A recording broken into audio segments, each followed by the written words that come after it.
Good morning and welcome back to another video, and today we are going to be going over the 5 best Transmog gold farms that you can do right now. Now just stick around and enjoy the video. Okay, so today we're going to be going over the 5 best Transmog farms that you can do right now, and this is mainly due to the fact of some people have been messaging me asking me which I would like to get into Transmog farming and I don't know where to begin. Hopefully this can give you a good idea on where to actually start, and I highly recommend doing an hour at least of each and every one of these on this list. Other than that guys, that being said, let's just get into our first one at number 1, and that is BOTANICA. Now BOTANICA is a BC-esque farm, and this is located within Netherstorm. What you're going to be wanting to do is head over towards the eye and then go to the left floating island. This is BOTANICA. What you're going to be wanting to do here is by jumping into the instance and gathering up all of the mobs until the end. You go straight to the final boss, you skip past any of the other bosses within the actual dungeon, and you only specifically grab any of the actual mobs. Of note for this is when you're actually doing this particular type of farm, it doesn't really matter if you grab the bosses or not on the way around, but I generally don't, as it takes a little bit more time for those bosses to actually get rounded up, as they just have weird mechanics and they just like to run after you in a very slow pace, so hence why I just leave them and I can't be bothered to actually gather them up, as they don't drop anything really of note unless you're into gathering up transmog for yourself as well as doing transmog farming. That being said, this is definitely well worth your time, as it has a load of BC mobs that actually can die very fast, and you can generally do a farm for this in about 2 minutes, 2 to 3 minutes or so. That being said, once you actually get to the end of this actual instance, you burn down those mobs, you gather them up, and you jump out of the back of the instance. Behind the last boss is the portal to get out, and that will take you back out to where you actually began, and then you can reset and jump back in again. This is like a nice little loop that you can continuously do, and this just is a general ease of life BC farm, as pretty much nearly every BC dungeon can actually drop some of the rare recipes as well, and with the high density of those mobs that you're actually killing, you have a chance of getting some recipes like the Fell Steel Longblade, as well as a load of high value BC transmog items that you get along with this. Overall, I find that this one's one of the best. So that being said, let's just jump onto our next one at number 2, which is the Hellfire Ramparts. Now, the Hellfire Ramparts is located within Hellfire Peninsula, which is also in Outland. This is another BC-esque farm. You'll see a theme soon enough. But aside from all of that, what you're going to be wanting to do with this farm is by killing all of these mobs in packs. Now, instead of gathering up the traditional sense of all of the mobs and burning them down, if you gather up too many at a time, you can lose aggro of all of these mobs. So I find a better practice for farming this is by killing them in packs. Therefore, I can just do a complete run and not have to double back on myself when I've lost aggro from all of that as well. I generally go straight all the way up to the top of the spire, but I leave the last 2 bosses, and then I jump down and then reset the instance.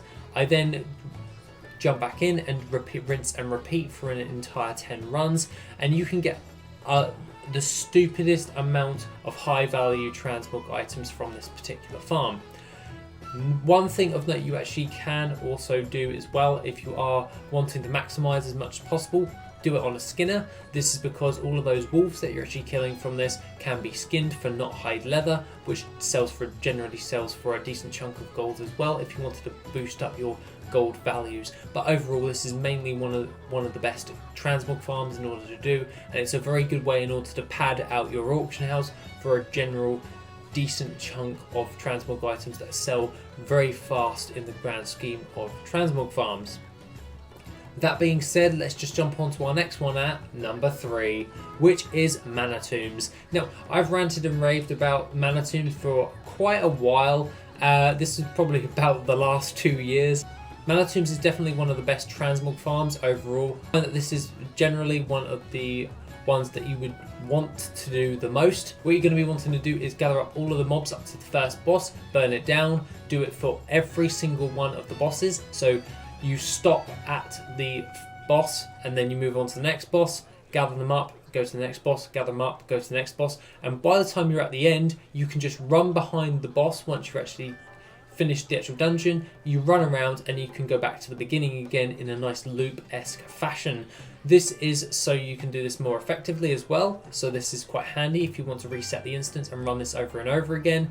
And overall, this has been the best performing sell rate transmog that I've ever had in the actual game. So Mana Tombs has a high value for gold per hour and a strong sell rate when it comes to transmog. So overall, I see that this is by far one of the best ones to actually start with, and I'd highly recommend doing it. Other than that, let's move on to our next one at number 4, which is MAUL. Now, if you've been watching me for the last few years, I love MAUL. This is because it's the most easiest one that you can actually do.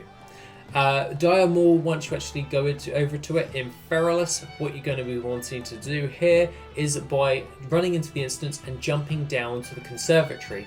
You're going to want to gather up all of the actual little vine lashes within there and go all the way up to the hydro boss over towards all of that. Once I actually do that, I gather up all of those things, condense them in one area, burn them down, loot them. I get a hell of a lot of transmog items. You can also get a load of different other BOEs, so high value ticket BOEs from this, as well as this is a vanilla-esque dungeon. Some BOEs that I might want to mention is the Staff of Jordan and the Fiery War Axe. These can actually drop from this dungeon as well, and they sell for a decent chunk of gold in the long run. By doing like an hour's worth of farming, of resetting the instance and running down and burning down all of those mobs, you'll get a decent chunk of transmog, especially for padding, as well as you get a load of old world herbs from all of those vine lashes. This generally does add up to be quite a decent chunk of gold, especially if you're a transmog farmer. You can get quite a hefty amount of transmog items from this as well that actually sell quite fast for vanilla-esque farms. That being said, I find that this is definitely the one that you may want to do if you wanted to do half and half, especially for old world herbs. You get a load of old world herbs as well as a load of transmog items, and this is definitely one for a beginner to actually do, as it's a great way to pad out your auction house for transmog selling. That being said, let's just jump into our next one at number 5, which is FARRAK. Now, FARRAK actually is generally one of the best transmog farms you can ever do.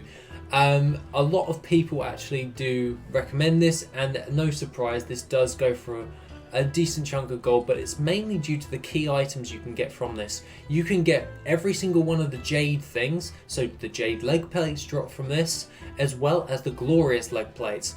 These are the 2 highest value items that you can get from this, and at no surprise, those sell for a stupid amount of gold. This is the most easiest farm in order to do, especially if you're a druid with your travel form. You can go super fast, like a mount speed, but if you don't, then I would recommend not mounting up with a regular mount. I would mount up with your heirloom mount, and that is because you will get knocked off of your actual mount unless you are in tank form, so bear that in mind. If you do have your tank spec on, you shouldn't get dazed or knocked off your actual mount, so you shouldn't have a problem right there. But overall, I would highly recommend just running it on a druid. It just makes it a lot easier. By the time you get to the witch doctor boss, once you've completed your route, you'll be able to use your dream walk ability to go in and out of the dungeon and reset and then jump back in again. This shouldn't be that much of a problem for you. Other than that, guys, that is pretty much everything I have to say for the 5 best transmog farms for you. Have a lovely rest of the day, and I shall see you in the next video, which will be soon. If you want to support the channel and help make the channel even better, then why not check out the Patreon? Members get additional info, gold making resources, and Patreon specific content. The link is located in the description down below. Thank you and have an awesome day.